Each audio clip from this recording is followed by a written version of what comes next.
What's up YouTube, Dale here from Zephyr, and today I am bringing you some live commentary from a duel at Locals. We've got myself on the right playing Yubel versus Tenpai on the left. So we're going to be starting this duel off by activating Pot of Prosperity, and we are going to be digging for 6. Now, Prosperity is a bit of a weird card right now for Yubel, especially when we get the Fiendsmith stuff. It's a little bit crazy. Anyway, we reveal Gates, Ash, Talents, 1-for-1, Squirmer, and Spirit. So 6 very decent targets depending on what the hand currently is. The idea of Pot is to dig for a starter, dig for an extender, dig for a way to play through certain levels of hand traps. So we start off by activating Gates, which to me would pretty much say that I've already got a throne in the hand. Apologies, I can't remember the exact cards I had in my hand at that time. But straight away we get Dark Beckoning Beast. I'm assuming Dark Beckoning Beast was probably what I was digging for at this point. Now, the way this kind of works is I have put Almirage back into the deck. So it's one of them ones that if you do get Dark Beckoning Beast hit with an Imperm, you can still continue to go. We're going to activate Nightmare Pain. We're going to destroy Spirit in the hand. This is going to allow us to get hold of the Grave Squirmer, which is why I didn't take that off of Pot of Prosperity. And then we'll be able to trigger off the Spirit of Yubel to get us Yubel into rotation. Now, obviously, the idea behind this is because I've got Almirage in the extra deck, I didn't need to worry so much about an Imperm because I'd be able to bring back the Dark Beckoning Beast and still get an additional summon should I need to. We're going to be linking both Yubel and Dark Beckoning into Yama, and this is going to allow us to search out a Shavara from the deck as well. And the idea is we're pushing for full combo. That's why you activate Pot of Prosperity, because full combo pretty much finishes with a Varadus, a Phantom of Yubel, which is exactly what I've just summoned there, plus the DDD Wave Hiking.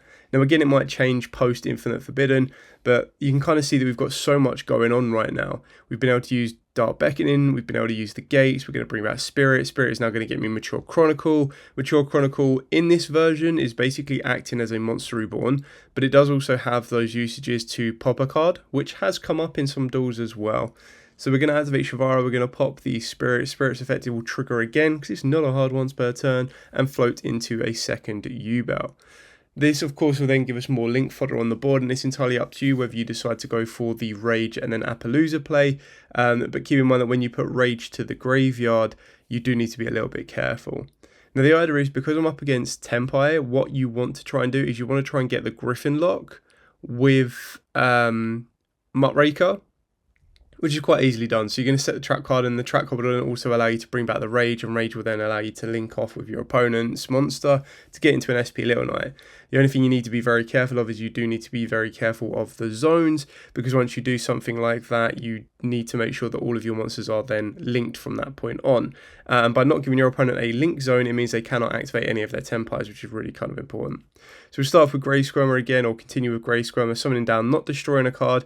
Kind of ideally, sometimes we want to also leave the Yama in the graveyard as well. And I feel that this is where the route of play deterred a little bit, is the initial kind of end play of Muckraker plus, which would have been, it would have been Muckraker, it would have been Apo, and it would have been Varadus plus the Phantom and the DDD Wave King. Probably isn't as good as a Phantom, as a Griffin lock. Now, one thing that I keep forgetting is that Muckraker lets you bring back any fiend from the graveyard. So, to be completely honest, what I should have done is done Rage and Yama and gone into the Griffin, because Griffin doesn't negate the effects unless it is linked.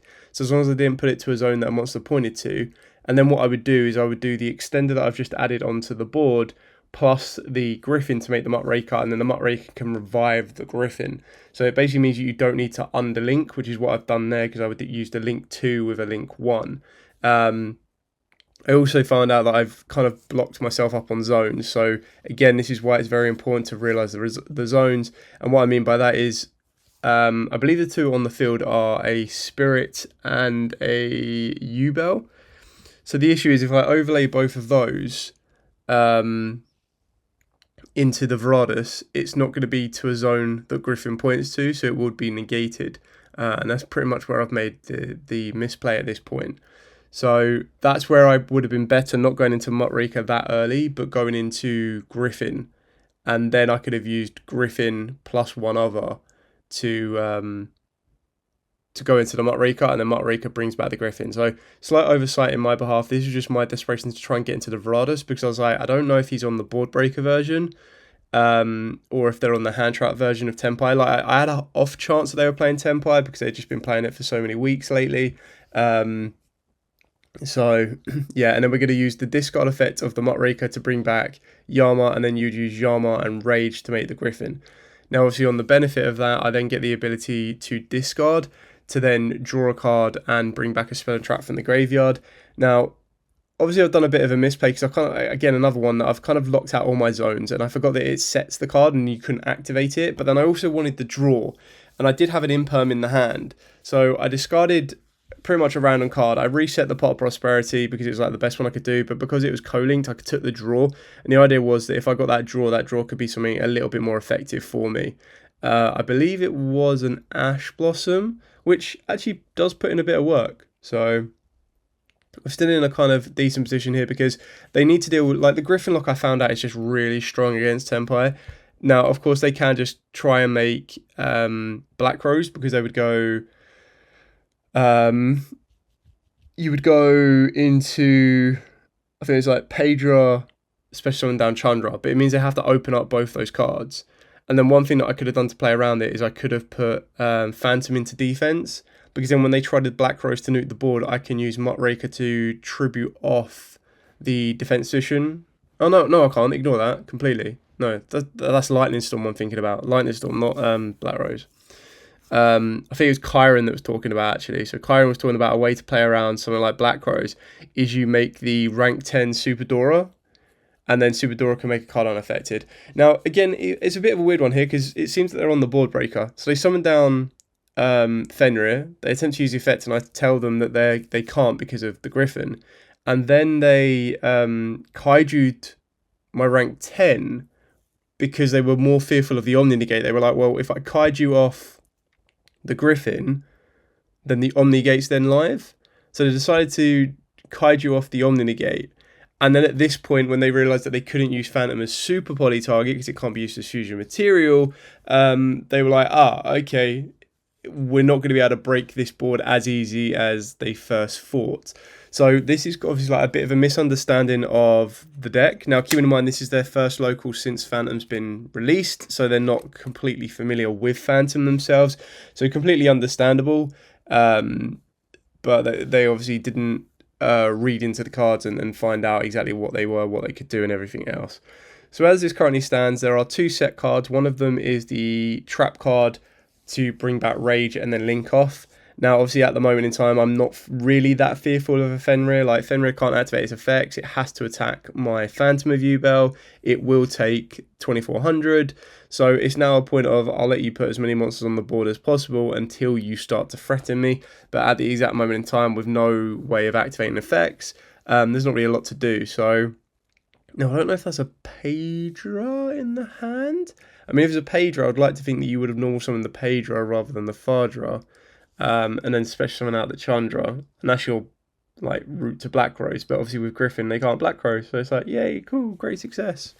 So, yeah, so even then with a Black Rose, they need to get one additional monster in order to nuke the entire board. Because they need to get a Link 1. And even then, that's nearly impossible to do as well. So, I mean, suppose you would have had to open up Kaiman, right? You would have had to been able to open up Kaiman, link off Fenrir.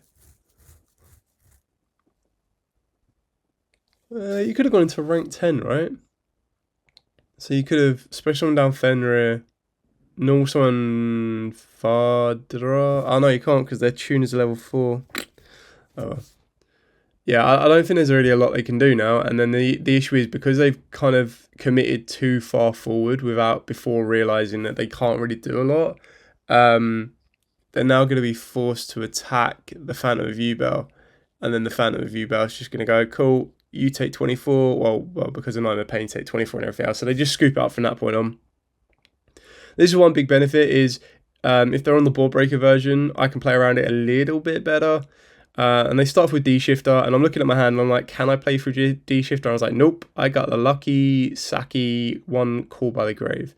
We started off with Dark Beckoning, which of course is a bit of give and take, because then from that point on, Dark Beckoning and Dark Spirit Gates would lose to Imperm, would also lose to technically an Ash, so it's like one of the ones of please don't Ash it.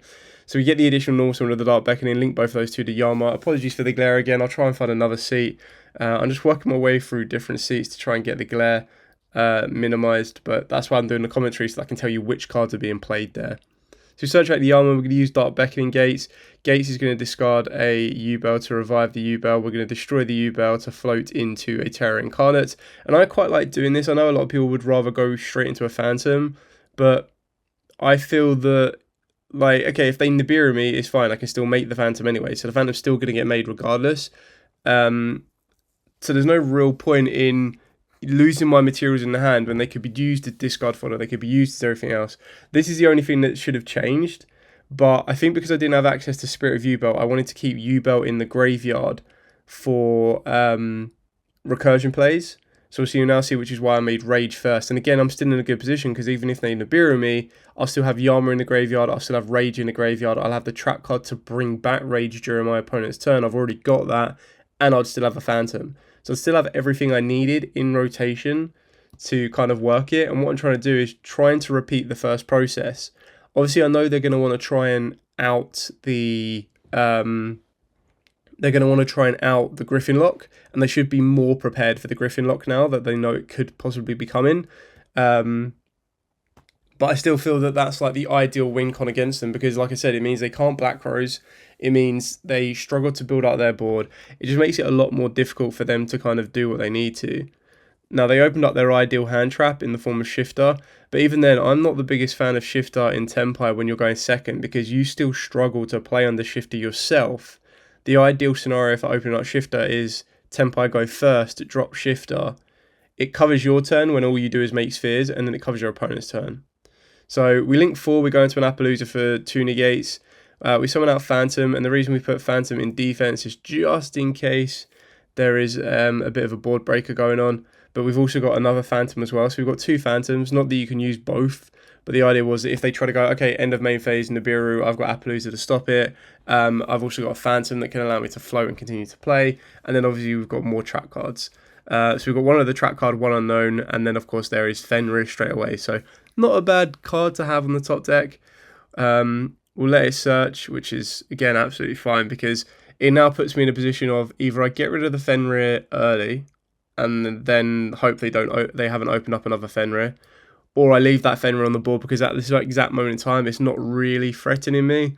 I know I've got Rage that can get rid of it, so as soon as they attempt to go to the battle phase, then of course I would have to be able to go Rage, link it off, and SP, not ideal, because then it still means they can Fenrir, but I can't imagine that with an OTK deck they're not going to attempt to hit the battle phase.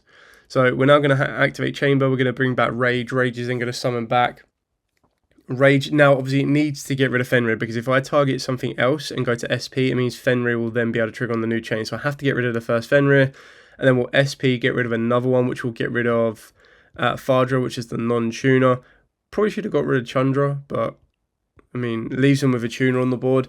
Either way, it was kind of one of them ones where as long as I've left them with a monster on the board, I know they've got a Fenrir in the hand. So I already know one of their cards left in hand. So they're one of their 3 I know is left. I suppose it's a little bit risky because if the next one was Kaiman, then obviously Kaiman would summon out Pedra, but then Pedra would then be forced to try and activate. And at that point, that's when I'd probably go, okay, cool, Appaloosa, I could SP, and I could Phantom. So I've got them in like a trifecta lock that whatever they try to do, even if they try to go Pedra, summon, search, that gets hit with a Appaloosa, they would then try and chain the effect of Pedra to Synchro Summon if they wanted to, and then that would then respond with SP. And obviously I have made a little bit of a goof by putting the Phantom in defense, but because I haven't got access to Nightmare Pain, it doesn't matter. So there's no damage being taken. So the question is on the Phantom, or what's being asked now is, can Phantom activate during the damage step? And unfortunately it can't because okay, it doesn't negate the activation, but it turns the activation into something else, and it was ruled that it's not negating, so technically it can't. No, I don't know, it's just a bit of a weird one because it changes the effect from one thing to another. Does it bypass the whole thing of, even in the damage step it can't do anything? But regardless, Chandra does declares. This gets you the Pedra, so there's no damage token. Because it's attacking into defense, it's not doing anything. Sets the Sangan summoning, which is interesting. Does Pedra... I can't remember if Pedra sets off the top of my head. If not, then he would have added it. I'm not sure why they... Oh, he's already got the Kaiman. Not sure why they would have specifically added it, but regardless, obviously that happened in the damage step, so you can't negate the effect, you have to negate the activation, which is why I'm saying, why I was questioning Phantom, because I was like, Phantom says turn the activation into something rather than turn the effect into something, so I don't know if it's like a little grey area of a replacement theory than anything else, but regardless, there's now a Fadra, a Chandra, and a Pedra on the board. Now, again, this is another one of them situations where you kind of want to put them in a bit of a block that no matter what they activate, because I've got 3 different forms of negation, I will definitely be able to kind of pick this board apart. So they activate the Fadra, I think it's the Fadra effect. So we use SP to try and get rid of the tuner. Now, obviously, at this point, they're going to chain the Chandra's effect to try and synchro. We're going to meet that with a Appaloosa, and then we're going to meet the next one with a Phantom. So I feel that I think there was like an impermanent on the back row, which is why they didn't then try to synchro with the other one. But the idea is that we're pretty much stopping them. Stop it, like as soon as you get rid of the tuner, there's no way of synchro summoning, there's no way of hard synchro summoning or anything like that. So you really kind of starve out the deck a little bit, basically. So at this moment in time, the best thing they can do is go main phase 2, make spheres. They can activate the Sangan summoning to protect their dragons, but even then, like, only protects in the main phase. So the fact all of that was happening in the battle phase kind of bypassed all of that. Yeah, and obviously the reason I couldn't stop the Pedra when it summoned and used its effect, because again was in the damage step because of the Chandra declaration. SP comes back, so does the Fadra. Just looking at the board now, obviously spheres is a little bit of a pain, but we can negate that. I'm pretty sure that's a second Phantom. I can't imagine why it would be, why it wouldn't be. There's no materials to it, so. Yeah, I think I kind of like inadvertently thought I had Nightmare Pain on the board when really I didn't, which is a bit of like a oof moment. But we're still looking kind of good. Like we've got Yubel, we've got Phantom, we've got SP, we've got an Appaloosa, which once Appaloosa uses effect, it then just becomes free link fodder for whatever you may or may not want to make. So, did we have the chamber? No, we've already used chamber. Trying to think what that set back row is. We've obviously got Gates as well. So Gates, now that Spirit's in the graveyard, Gate can discard any card. So obviously the card that I've kept in the hand or the card that I draw for turn. That will then allow me to bring back Spirit. Spirit will then be able to triggering off Spirit. That will then allow me to get Pain. Unfortunately, there's not a huge amount of damage on the board at the moment because Fadra is only 16. And you've got to be careful that with Fadra, it will trigger during the damage step, like regardless, so or the battle phase. So if I get to the battle phase with Fadra, it's just going to use its effect to revive from the graveyard. So and I can't negate it, so I need to kind of pop it and get it off the board before that happens. So now just working our way through this. Obviously, there's one Phantom in the graveyard. We're going to use Gate. Obviously, Gate sadly can't bring back Phantom, but it is what it is. Spirit's effect will trigger. This will then allow me to get access to the Pain. This is going to start being able to do a bit of damage. Now, obviously, you need to be a little bit careful because go from there. Drone Lockbird on res. Just debating if that's actually worth anything. Oh, okay, we're Appaloosa that. It's activating the Nightmare Pain. Pain's effect. I mean, there's no point in me destroying the Spirit yet, because if I destroy the Spirit, it doesn't float into anything. So this is what I'm saying, like, Yubel is basically just free fodder now. So all I need to do is link 2 off, so I can very easily go into the Muckraker. I could then go into a Griffin lock, to be honest. That might be semi-relevant. So there's the Muckraker. We can now destroy Spirit. Spirit will float into Yubel very easily. This should get me Grave Squirmer as well, should I want that additional monster on the board. Or a Samsara D Lotus, but because I haven't used my normal summon yet, still in a very good position. We obviously have the ability to bring back Yubel. I can destroy Yubel and swing, float into a Terra Incarnate off of the back of the Grave Squirmer. Just gives me another like monster on the board for pretty much free deck thins. I mean, this is the ideal scenario where you probably want a third Phantom. I kind of go through 3 Phantoms so often. It's crazy. We're going to bring out Spirit. The idea is to go into the Verados, because then the Verados will then be able to pop the Fadra, because the Verados is at the start of the damage there, and so is the Fadra. So, again, basically what you're doing is you're starving off their resource. But then the Verados also has the ability, I believe it has the ability to negate. I believe it's negate the activation. So that was basically what I was trying to do, is get a monster on the board that would negate activation in order to do that. So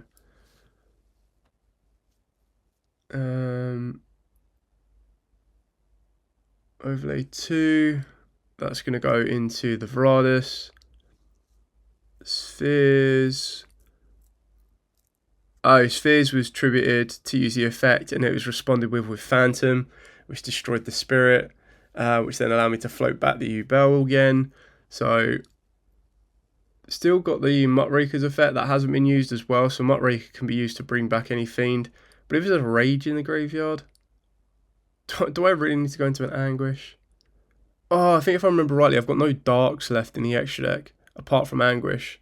So it's like, even if, like, Anguish would be a great way to get rid of the Fadra, but because I don't have another Dark Link monster in the extra deck, I can't use it. That's it, because I remember now. Because I made the Muckraker early, Muckraker was my only other Dark monster that I could have done.